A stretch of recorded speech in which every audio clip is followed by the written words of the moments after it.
Hello friends. आप सभी को मेरा नमस्कार। सभी सर्कल का पीएसए एग्ज़ाम का नोटिफिकेशन रिलीज़ हुआ है। काफ़ी सारे लोग पूछ रहे हैं फॉर्म कैसे फिल करना है। ये क्वेश्चन का हल निकालने के लिए ये मैंने वीडियो बनाया है। सभी वीडियो को अच्छे से समझ ले और फॉर्म फिलअप करते समय इंफॉर्मेशन क्या होनी चाहिए, प्रेफरेंस कैसे देना चाहिए, ये आगे हम वीडियो में देखते हैं। उससे पहले आपने अभी तक चैनल को सब्सक्राइब नहीं किया है तो चैनल को सब्सक्राइब कीजिए और बेल नोटिफिकेशन को ऑन कीजिए ताकि आपको वीडियो का नोटिफिकेशन मिलता रहे। स्टार्ट करते हैं। सभी सर्कल ने दो प्रकार की नोटिफिकेशन जारी की है, जो CDS टू PSA और eligible official to the PSA exam. दो प्रकार की नोटिफिकेशन आई है और इस साल PSA एग्ज़ाम के लिए कैटेगरी वाइज पार्टीशन किया हुआ है। कैटेगरी ए, कैटेगरी बी और कैटेगरी सी। कैटेगरी ए ए में जो ऑफिशियल होंगे, जिनको MTS, पोस्टमैन और मेल गार्ड में रेगुलर सर्विस की ज़रूरत होती है, रेगुलर सर्विस उनकी काउंट की जाएगी। कैटेगरी बी में GDS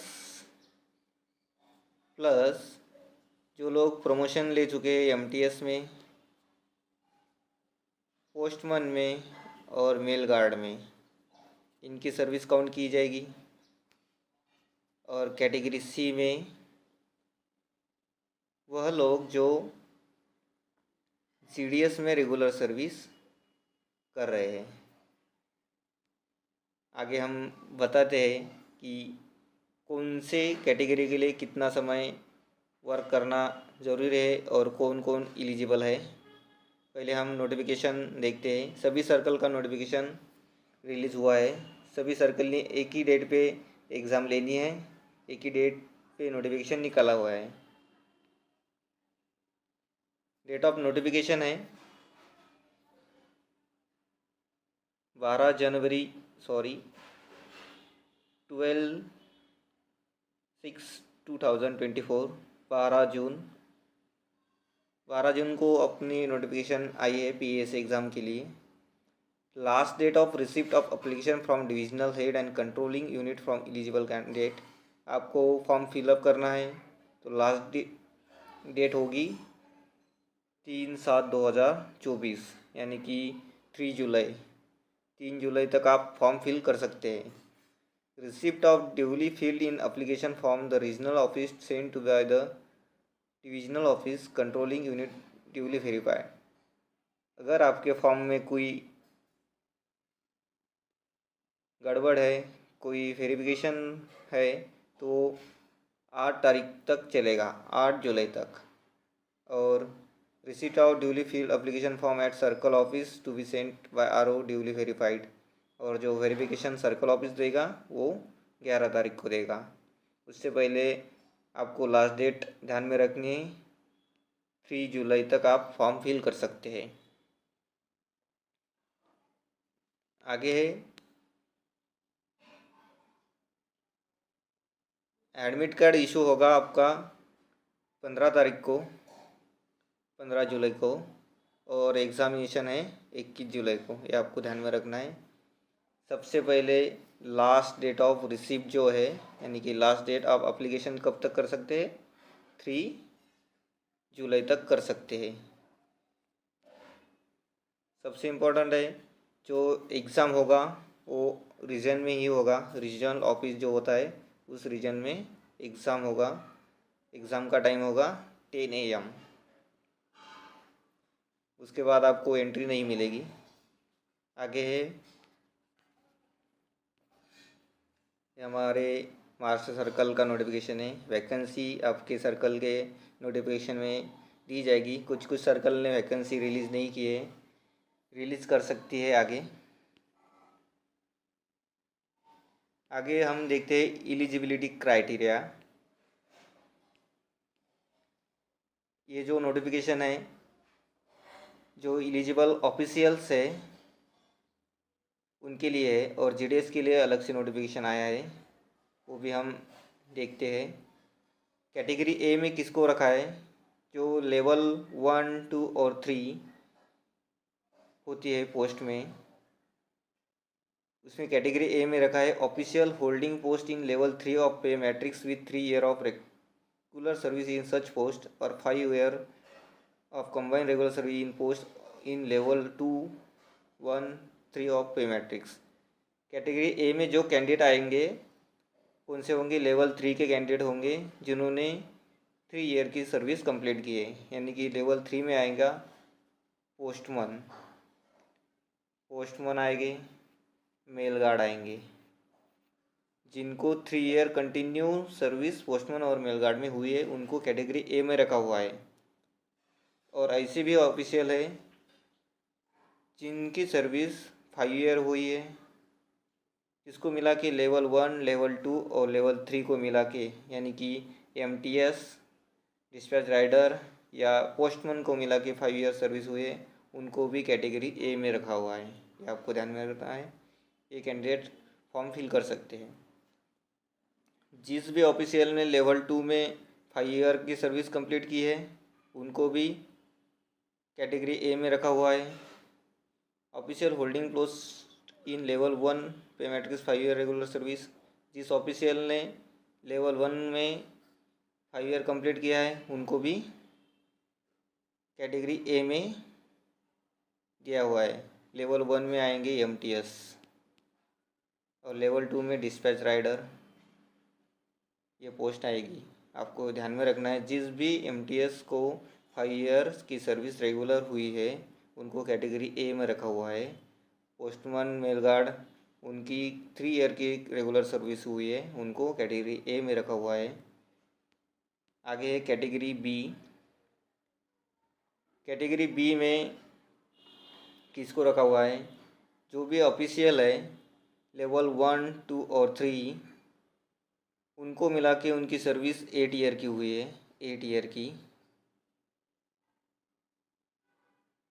8 year render regularly as Gramin Dak सेवक, जो ग्रामीण डाक सेवक है और उन्होंने प्रमोशन लिया हुआ है एमटीएस, पोस्टमैन, मेल गार्ड में, उनको 8 ईयर होंगे तो उनको भी कैटेगरी बी में रखा हुआ है। और इसमें भी जो ग्रामीण डाक सेवक है जिनकी सर्विस यानी कि डेट ऑफ ज्वाइनिंग 17 जून 2022 के पहले से है उनको 5 ईयर की सर्विस चाहिए।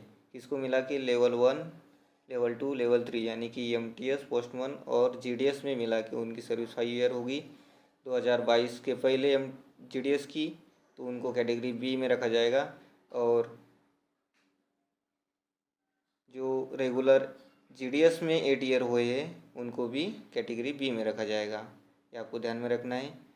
ये सभी जो एलिजिबिलिटी है, सभी एलिजिबिलिटी किस तारीख को होनी चाहिए? 1/1/2024 को होनी चाहिए। यानी कि आप अगर एमटीएस में काम किए रेगुलर 5 ईयर सर्विस 1/1/2024 को कंप्लीट है तो आपको कैटेगरी ए में रखा जाएगा। ये आपको ध्यान में रखना है।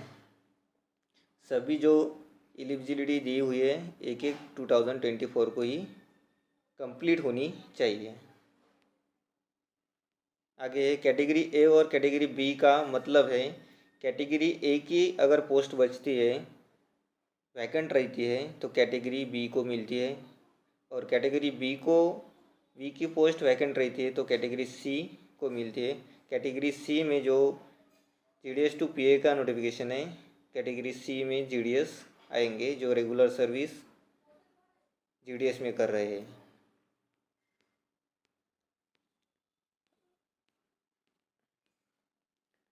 सबसे इम्पोर्टेंट, इस साल सभी सर्कल ने क्या किया है, जो पीएसए एग्ज़ाम था, पीएसए एग्ज़ाम, उसमें सेकंड पेपर था लैंग्वेज का, लोकल लैंग्वेज का, उसको रिमूव किया है। ये ध्यान में रखना है, सेकंड पेपर आपको अब देने की ज़रूरत नहीं है। सबसे इम्पोर्टेंट है, सेकंड पेपर कैंसिल हुआ है।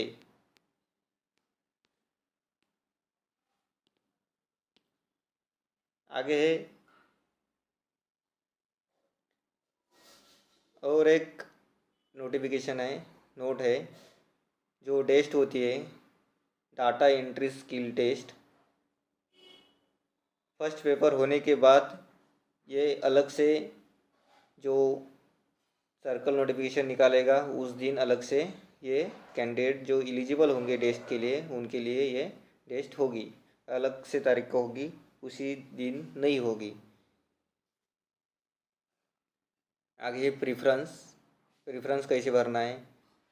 पहले प्रेफरेंस देना है कैटेगरी को, यानी कि पीए में भर रहे हैं, एसए में भर रहे हैं, पीए की सर्कल ऑफिस में, रीजनल ऑफिस में भर रहे हैं या पोस्ट ऑफिस में भर रहे हैं, ये आपको प्रेफरेंस देनी है। आगे हम जब फॉर्म फिल करेंगे उसमें ये अलग से बताएंगे।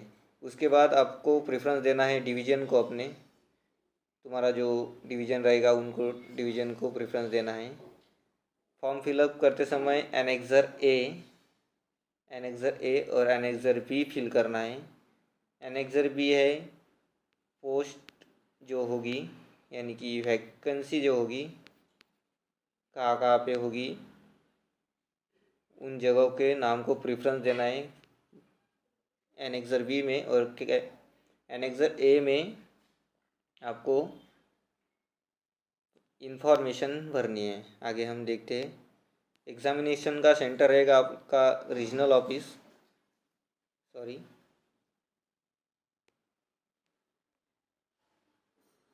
रीजनल ऑफिस एग्ज़ामिनेशन सेंटर रहेगा। अब हम आपको बताते हैं फॉर्म कैसे फिल करना है। आगे देखते हैं। फॉर्म फिलअप करते समय आपको फॉर्म सभी ब्लॉक लेटर में फिल करना है, ये सबसे ज़रूरी है। ब्लॉक लेटर में आपको फॉर्म फिल करना है, स्मॉल लेटर में नहीं करना है, ब्लॉक लेटर। और आपके पास रिसेंटली निकाला हुआ फ़ोटोग्राफ होना चाहिए, पासपोर्ट फ़ोटो रिसेंटली आप निकाला हुआ। फर्स्ट थिंग, फॉर्म कैसे फिल करना है आपको पूछा जाता है। Name of the candidate, candidate का नेम हम यहाँ पे फिल करते हैं XYZ, समझ ले XYZ उसका नाम है। ये जो नाम है कैपिटल में डालना है, सभी जो पर्टिकुलर्स है कैपिटल में ही डालने हैं। XYZ उनका पूरा नाम है। ये जो नाम है मैट्रिकुलेशन सर्टिफिकेट पे जैसा दिया हुआ है उस तरह से आप भर सकते हैं। मैट्रिकुलेशन सर्टिफिकेट पे दिया हुआ नाम, स्पेलिंग मैट्रिकुलेशन सर्टिफिकेट से ही भरना है। उसके बाद जेंडर, मेल हो या फीमेल हो, ये आपको भरना है। डेजिग्नेशन, यहाँ पे डेजिग्नेशन दिया हुआ है। जीडीएस के लिए अलग से नोटिफिकेशन है, जीडीएस का अलग होगा फॉर्म। और जो ऑफिशियल्स है, eligible official category A B वाले, उनके लिए अलग सा फॉर्म है। डेजिग्नेशन में क्या होगा, postman, mail guard, dispatch rider, MTS, other, आपकी जो भी पोस्ट है। यहाँ पे हमने दिया है XYZ, जेंडर या मेल या फीमेल, ये आपको भरना है। डेजिग्नेशन एमटीएस होगा, एमटीएस, पोस्टमैन होगा पोस्टमैन, मेल गार्ड होगा मेल गार्ड, ये आपको ध्यान में रखना है। Name of the division and unit, आपके डिवीज़न का नेम लिखना है। यहाँ पे हम लिख देते हैं, डिवीज़न का नेम है हमारा अकोला। आपको आप सभी के डिवीज़न का नेम लिखना है। Date of birth, attach self attested matriculation certificate and marksheet, आपको जो डेट ऑफ बर्थ है मैट्रिकुलेशन सर्टिफिकेट के ऊपर का ही लिखना है जो इसके साथ अटैच करनी है। डेट ऑफ बर्थ लिखना है यहाँ पे। कैटेगरी लिखनी है आप ओबीसी, यूआर, एससी, एसटी जिसमें भी कैटेगरी में आएंगे उस कैटेगरी को आपको यहाँ पे डिनोट करना है। कैटेगरी को डिनोट करना है ओबीसी, जो भी आपकी कैटेगरी होगी वो। 7 नंबर का जो कॉलम है उसमें क्या है, whether belongs to person with disability if so detail there along with supporting documents. अगर कोई कैंडिडेट बेंचमार्क डिसेबिलिटी यानी कि डिसेबिलिटी है उसको, तो वो यहाँ पे रिमार्क दे सकता है यस करके, और उसका जो सर्टिफिकेट होगा, डॉक्यूमेंट होगा, सपोर्टिंग डॉक्यूमेंट, इसके फॉर्म के साथ उसको फिलअप करना है और डिसेबिलिटी किस प्रकार की ये भी इसको इसके ऊपर रिमार्क देना है। आगे हम देखते हैं।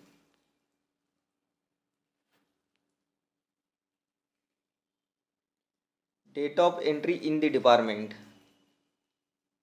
अब आपको यहाँ पे ध्यान से देखना है, डेट ऑफ एंट्री कहाँ की देनी है। आप अगर जीडीएस टू एमटीएस, पोस्टमैन और मेलगार्ड में प्रमोट हुए तो अपने यहाँ पे डेट ऑफ एंट्री जो है वो देनी होगी जीडीएस की। अगर आप डायरेक्ट रिक्रूटमेंट से पोस्टमैन, मेलगार्ड में और एमटीएस में रिक्रूट हुए हो तो आपको यहाँ पे डेट ऑफ एंट्री देनी है पोस्टमैन, मेलगार्ड और एमटीएस की। लेकिन जीडीएस में हुए तो जेडीएस की, यानी कि डिपार्टमेंट में आप कब एंटर हुए ये आपकी डेट ऑफ ज्वाइनिंग यहाँ पे लिखनी है। उसके बाद detail of post held subsequently, आपने कौन सी पोस्ट होल्ड की है, आपकी पोस्ट कौन सी है ये आपको यहाँ पे लिखना है। लेवल 3, लेवल 2, लेवल 1 में आपकी पोस्ट आएगी और कब से कब आपने यहाँ काम किया है ये आपको लिखना है। अब यहाँ पे 3 कॉलम दिए हुए हैं, लेवल 3, लेवल 2, लेवल 1 पे मैट्रिक्स दिया हुआ है, नेम ऑफ द पोस्ट दिया हुआ है, फ्रॉम और टू दिया हुआ है। यहाँ पे जो GDS to MTS, MTS to postman ऐसे किसी ने प्रमोशन लिया है तो पहले लेवल 1, उसने लेवल 1 में काम किया है एमटीएस में काम किया। अगर उसने पोस्टमैन में रिक्रूटमेंट ली है तो एमटीएस की सर्विस फ्रॉम और टू लिखनी है। लेवल 3 में पोस्टमैन की सर्विस लिखनी है फ्रॉम टू, अभी पोस्टमैन में है तो डैश कर देना है 2 में, ये आपको अच्छे से भरना है। लेवल 2 में अगर ध्यान से पढ़ो, लेवल 1 में एमटीएस की सर्विस लिखनी है, लेवल 3 में पोस्टमैन की। अगर जिसने एमटीएस टू पोस्टमैन प्रमोशन लिया है उनको, अगर एमटीएस में है तो लेवल 1 ही भरना पड़ेगा, लेवल 2 और लेवल 3 उनके काम का नहीं है। अगर पोस्टमैन में ही है तो लेवल 1 और लेवल 2 उनके काम का नहीं है। लेकिन जिस भी ऑफिशियल ने लेवल 1 से लेवल 3 में एंट्री की है उनको लेवल 1 की भी और लेवल 3 की भी सर्विस यहाँ पे लिखनी है। Details of regular engagement as Gramin Dak सेवक। अब नीचे दिया हुआ जो कॉलम है उसमें दिया है रेगुलर सर्विस जो ग्रामीण डाक सेवक जीडीएस में की है उनको लिखना है, फ्रॉम और to. Total eligible service as GDS में कितने साल तक सर्विस की है ये 10 नंबर के कॉलम में लिखना है। समझ में आएगा। फॉर्म फिलअप करते समय ये सबसे ज़रूरी होगा, इस पे ही आपका एलिजिबिलिटी क्राइटेरिया डिपेंड होगा। आगे है total eligible service as on 1/1/2024। यहाँ पे क्या लिखना है, आप टोटल सर्विस में क्या लिखना है, GDS plus MTS plus postman में अगर उन्होंने प्रमोशन लिया है तो GDS plus MTS plus postman का रेगुलर जो सर्विस हुआ है टोटल सर्विस यहाँ पे लिखना है। अगर डायरेक्ट रिक्रूटमेंट पोस्टमैन में है, एमटीएस में है तो उनकी टोटल सर्विस लिखनी है, यानी कि दोनों को मिला के लिखनी है, ये आपको ध्यान में रखना है। और टोटल सर्विस में से अब नीचे दिए दो कॉलम हैं, ए और बी। ये जो हम टोटल सर्विस लिख रहे हैं 1/1/2024 को, उसमें ए कॉलम है total service in post level 1, level 2 and level 3 of the pay matrix up to 1/1/2024। यहाँ पे आपको लिखना है लेवल 1, लेवल 2 और लेवल 3, यानी कि पोस्टमैन, मेलगार्ड और डिस्पैच राइटर एमटीएस में आपने 1/1/2024 तक कितनी सर्विस की है, यहाँ पे टोटल लिखी। अगर आप एमटीएस में 2 साल किए, 2 ईयर लिखना है। लेंथ ऑफ जीडीएस, यहाँ पे जीडीएस बी कॉलम में क्या लिखना है, जीडीएस में कितनी सर्विस की है, 3 साल तक की है, 3 साल, ये आपको लिखना है। 3 और 2 यहाँ पे क्या आएगा, 5 साल तक आपने टोटल सर्विस की है। यहाँ पे अलग अलग आपको 1/1/2024 तक सर्विस आपकी लिखनी है पहले कॉलम में। दूसरे बी में लिखना है रेगुलर सर्विस लिखनी है, जीडीएस में आपका कब से कब तक एंगेज हुए हैं उनकी सर्विस लिखनी है। आगे है कॉलम 12 में क्या लिखना है, whether the eligible as category A B as per eligibility criteria at para of 3 of notification. कौन सी कैटेगरी में आओगे, आपको पता है आपकी सर्विस कितनी है, तो आप यहाँ पे कैटेगरी लिखना है ए, बी और सी।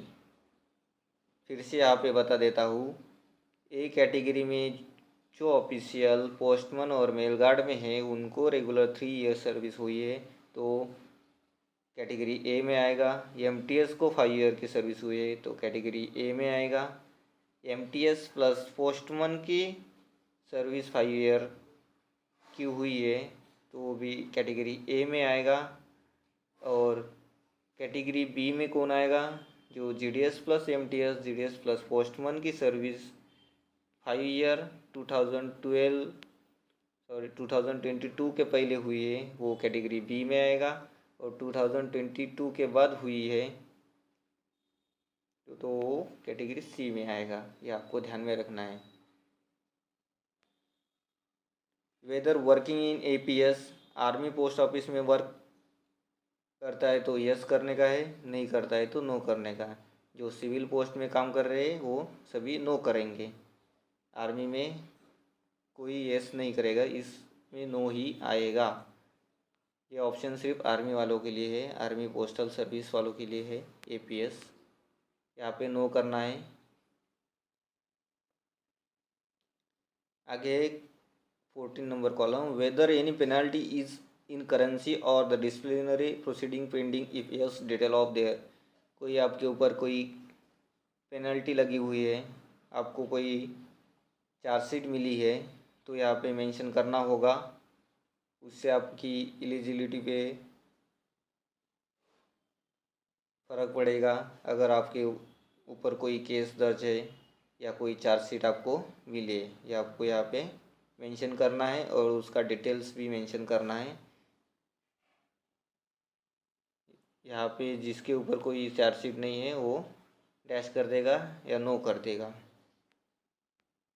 आगे एनेक्सर ए हमने समझा है। एनेक्सर ए का डिक्लेरेशन है, यहाँ पे डेट लिखनी है, जिस दिन आप फॉर्म भर रहे हैं उस दिन का डेट लिखना है। हम डेट लिखते हैं, अगर हम आज फॉर्म भर रहे हैं तो। और प्लेस लिखना है, अपना जो प्लेस है वो प्लेस लिखना है।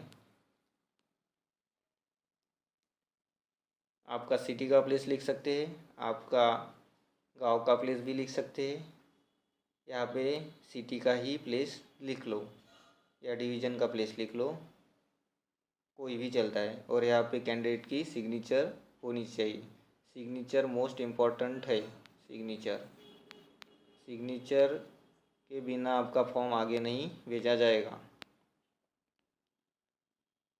और उसके बाद जो नीचे दिया हुआ है signature of divisional unit head with designation stamp, जब वेरीफाई हमारा फॉर्म करेंगे तब ये डिविजनल हेड उनके स्टैम्प के द्वारा वो सिग्नेचर कर देंगे, ये आपको फिल नहीं करना है।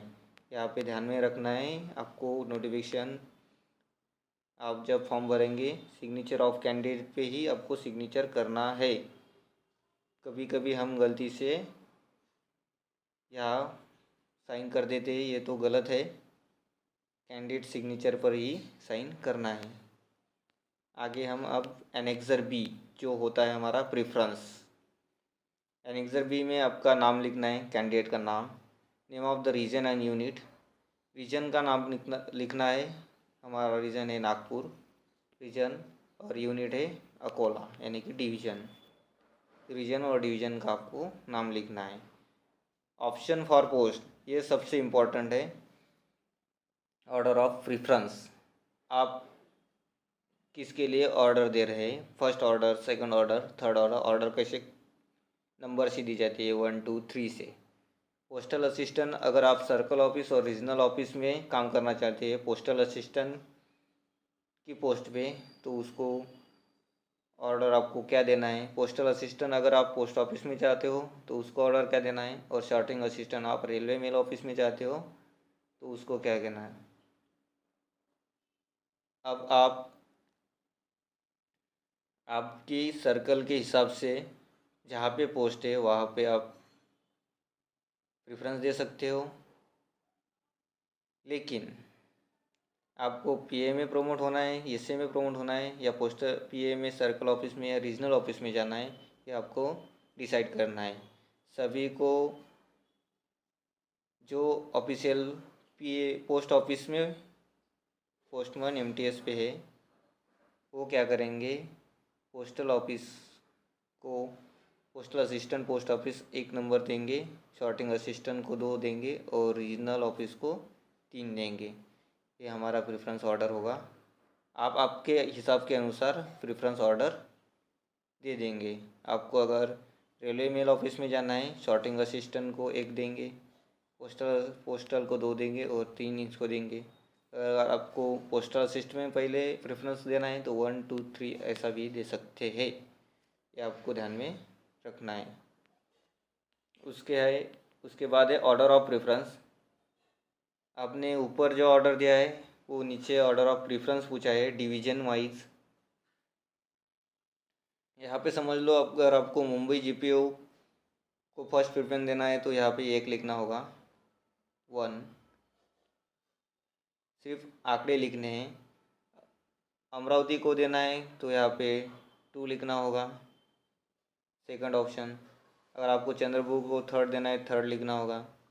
मुंबई नॉर्थ ईस्ट को 4 नंबर पे रखना है, 4 नंबर रख सकते हैं। लेकिन आपको ये विनती है कि आपका डिवीज़न का आपने नाम ऊपर डाला है फर्स्ट थिंग। यहाँ पे हमने डाला था अकोला, क्या डाला था, अकोला। तो आप क्या करोगे, अपने ही डिवीज़न को फर्स्ट प्रेफरेंस दोगे। अगर आपने फर्स्ट प्रेफरेंस दिया है, अगर आपके डिवीज़न में कोई वैकेंसी होगी तो आपको यहाँ पे प्रेफरेंस दिया जाएगा। ये आपको ध्यान में रखना है। प्रेफरेंस यहाँ पे आपको मिलेगा। प्रेफरेंस के लिए सभी लोग वीडियो पूछ रहे थे, प्रेफरेंस कैसे देना है सर, प्रेफरेंस कैसे देना है। तो आपको अपने डिवीज़न के साथ स्टार्ट करना है। अपने डिवीज़न को फर्स्ट नंबर देना है, उसके बाद अपने पास के डिवीज़न को सेकंड नंबर देना है, उसके बाद थर्ड नंबर देना है, और पास के डिवीज़न को। ये हमारी स्ट्रेटर्जी होगी। और किसी के सर्कल ने अगर वैकेंसी चार्ट रिलीज़ किया है तो उस वैकेंसी चार्ट के अनुसार आप क्या कर सकते हैं, प्रेफरेंस फिल कर सकते हैं। अगर अकोला डिवीज़न में 3 वैकेंसी है और सोलापुर डिवीज़न में 7 वैकेंसी है, तो आपको लगता है कि फर्स्ट प्रेफरेंस हम देंगे, अकोला को ही देंगे। सोलापुर में 7 है, कराड़ में 10 है, तो आप कराड़ को सेकंड डोज दे सकते हो, सोलापुर को थर्ड दे सकते हो। नहीं तो आप कराड़ में 10 है तो आप कराड़ को फर्स्ट भी डिवीज़न दे सकते हो। लेकिन आपको डिवीज़न में देने से फ़ायदा ये होगा कि आपको आपके डिवीज़न के लिए चूज़ किया जाएगा। ऐसा समझो कोई ऑफिशियल कराड डिवीज़न का है और आप उसको फर्स्ट नंबर दे रहे तो आपको ये डिवीज़न नहीं मिलेगा। जो ये कराड का ऑफिशियल होगा उसको पहले प्रेफरेंस दिया जाएगा, इसीलिए आपको स्टार्ट करना है अपने डिवीज़न के साथ। अब क्वेश्चन और भी क्वेश्चन है, सर प्रेफरेंस कितने देने हैं? आप प्रेफरेंस सभी को प्रेफरेंस दे सकते हो और आपको लगता है कि 10 ऑफिस को प्रेफरेंस देना है, 10 ऑफिस को ही प्रेफरेंस दे सकते हो, डिवीज़न को 10 डिवीज़न को ही प्रेफरेंस दे सकते हो। लेकिन मेरी विनती है कि आपको सभी डिवीज़न को प्रेफरेंस देना है, क्योंकि जिसको भी सरप्लस, आपको सरप्लस मालूम होगा, सरप्लस की लिस्ट लगती है तब आपको अदर डिवीज़न अलाउड किया जाता है। तो आपका प्रॉफिट यहाँ पे होगा अगर आपने सभी डिवीज़न को प्रेफरेंस दिया है तो। ये आपको अच्छे से समझना है। कोई कहता है कि प्रेफरेंस देने से क्या फ़ायदा होगा? प्रेफरेंस देने से फ़ायदा होगा आपको सरप्लस के लिए चुना जाएगा। अगर आपने प्रेफरेंस में कोई सरप्लस यानी प्रेफरेंस में कम डिवीज़न को प्रेफरेंस दिया है और आपको सरप्लस में लगता है कि मेरा साथी लगा, क्यों लगा? क्योंकि उसने अदर डिवीज़न को भी प्रेफरेंस दिया होता है और आपने यही गलती की होती है कि आपने कम प्रेफरेंस दिए होते हैं। आपको क्या करना है, पहले अपने चॉइस सेंटर निकालने हैं, उनको 1 2 3 4 10 तक आप अपने हिसाब के बराबर प्रेफरेंस देना है। उसके बाद आप बचे हुए डिवीज़न को आप प्रेफरेंस दे डालो, जो भी आपका मन करे उसको आप प्रेफरेंस दे दो। ये मेरी सबसे विनती है। लास्ट में होगा सिग्नेचर, आपका सिग्नेचर ऑफ कैंडिडेट। समझ में आया? अब हम फिर से फॉर्म एनेक्सर ए को देखते हैं और एनेक्सर बी को देखते हैं। अब हम फास्ट में देखते हैं। एनेक्सर ए में होगा आपको रिसेंटली जो निकाला हुआ पासपोर्ट चाहिए, वो पासपोर्ट। उसके बाद आपको सभी एंट्री क्या करनी है, ब्लॉक लेटर में लिखनी है।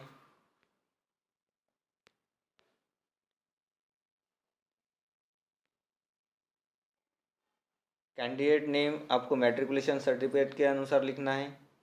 जेंडर आपका जेंडर लिखना है। डेजिग्नेशन लिखना है, MTS postman mail guard. Name of the unit and division, division का नेम लिखना है। डेट ऑफ बर्थ लिखना है, मैट्रिकुलेशन सर्टिफिकेट पे जो होगा वो। कैटेगरी लिखनी है, कैटेगरी में कौन सी कैटेगरी है, ओबीसी, यूआर, एससी, एसटी।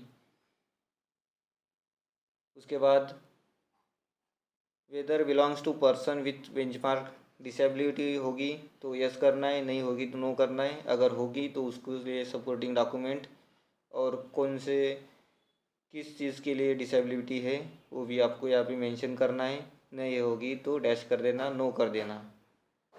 आगे आपको डिपार्टमेंट में एंट्री कब हुई हमने अच्छे से आपको बताया है, कब की देनी है। जीडीएस में होगी, जीडीएस टू डिपार्टमेंट आ गए।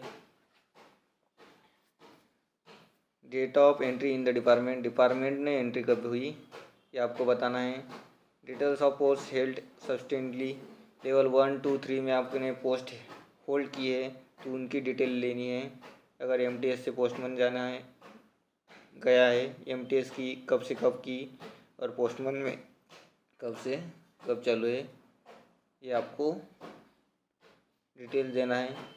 ग्रामीण डाक सेवक की यहाँ पे डिटेल देनी है, कब आपने पोस्ट होल्ड की है। टोटल सर्विस लिखनी है, टोटल सर्विस लेवल 1 लेवल 2 में टोटल सर्विस कितनी है। एंगेजमेंट जीडीएस में कितनी की है ये भी आपको लिखना है। Whether eligible as category A B और ए बी, जो कैटेगरी है ए बी वो लिखना है यहाँ पे। आगे एपीएस आर्मी पोस्ट में होगी तो यस करोगे, नहीं होगे तो नो करोगे। पेनल्टी होगी तो यस करोगे और उसका डिस्क्रिप्शन देना पड़ेगा, नहीं है तो नो करोगे। मैक्सिमम कैंडिडेट का नो ही आएगा। यहाँ पे डिक्लेरेशन साइन करना मस्ट होगा आपके लिए, साइन। उसके बाद सेकंड जो है साइन, ये डिविजनल हेड कराएगा, ये आपको ब्लैंक छोड़ना है। आगे एनेक्सर बी, एनेक्सर बी में आपको पहले अपना नाम लिखना है, उसके बाद रीजन और अपने यूनिट का नाम यानी कि डिवीज़न का नाम लिखना है। प्रेफरेंस कैसे देना है आपने समझाया था, प्रेफरेंस देना है। उसके बाद ये ऑप्शन पोस्ट के लिए प्रेफरेंस होगा, ये जो प्रेफरेंस है ये पोस्ट के लिए होगा, पोस्टल असिस्टेंट, सॉर्टिंग असिस्टेंट के लिए। और ऑर्डर ऑफ प्रेफरेंस जो होगा ये डिवीज़न वाइज होगा, कौन सी डिवीज़न को आपको प्रेफरेंस देना है। अपनी डिवीज़न के साथ स्टार्ट करेंगे और जिस जगह आपको लगता है ये जगह आपको सरप्लस में मिलेगी वो आपको आगे प्रेफरेंस देना है। और मेरी विनती है कि सभी सर्कल को आप प्रेफरेंस देना है। कितने सर्कल आपके यहाँ पे जो डिवीज़न दिए है सभी डिवीज़न को आपको प्रेफरेंस देना है, कोई 5-6 डिवीज़न को नहीं देना है, सभी को देना है। ये आपको सरप्लस के लिए हेल्पफुल होगा। और बाद में ये सिग्नेचर ऑफ कैंडिडेट आपको फिल करना है। एनेक्सर ए और एनेक्सर बी आपको फिल करना है। अब आप इसके साथ क्या क्या लगाना है, आपको इसके साथ लगाना है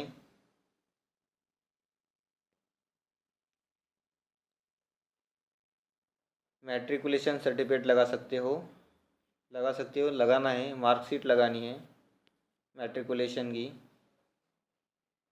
सेल्फ अटेस्टेड मैट्रिकुलेशन या मैट्रिकुलेशन सर्टिफिकेट और मैट्रिकुलेशन मार्कशीट लगानी है। उसके बाद आपको लगाना है, कैटेगरी में होगे तो आपको कास्ट सर्टिफिकेट लगाना होगा, कास्ट सर्टिफिकेट। कैटेगरी में होगी तो कास्ट सर्टिफिकेट लगाना होगा। उसके बाद आपको जीडीएस का जो जॉइनिंग चार्ज रिपोर्ट मिलता है या जॉइनिंग लेटर होता है उसकी जेरॉक्स लगानी होगी। एमटीएस पोस्टमैन में आपने जो ऑर्डर होगी आपकी जॉइनिंग ऑर्डर उसकी जेरॉक्स लगानी है। उसके बाद आपको कोई भी कंप्यूटर का सर्टिफिकेट आपके पास होगा, MSCIT होगी, MSCIT CCC, ये भी आपको उसके साथ लगा देना चाहिए। ये नहीं लगाया तभी चलता, लेकिन मैट्रिकुलेशन सर्टिफिकेट और मार्कशीट, कास्ट सर्टिफिकेट, जीडीएस की जॉइनिंग का सर्टिफिकेट, जॉइनिंग डेट का चार्ज रिपोर्ट या ऑर्डर, एमटीएस के ऑर्डर, पोस्टमैन के ऑर्डर, आपको यहाँ पे इतने डॉक्यूमेंट लगाने हैं, ये आपको ध्यान में रखना है। और आपको इसमें कोई दिक्कत होगी तो आप पूछ सकते हैं। आपको क्या समझ में नहीं आया डिटेल में हमने बताया है। Thank you so much. सभी को विनती है, आपको नए नोटिफिकेशन मिलने के लिए चैनल को सब्सक्राइब कीजिए और बेल आइकन को प्रेस कीजिए। Thank you so much. और वीडियो को अपने फ्रेंड्स के साथ शेयर कीजिए। Thank you.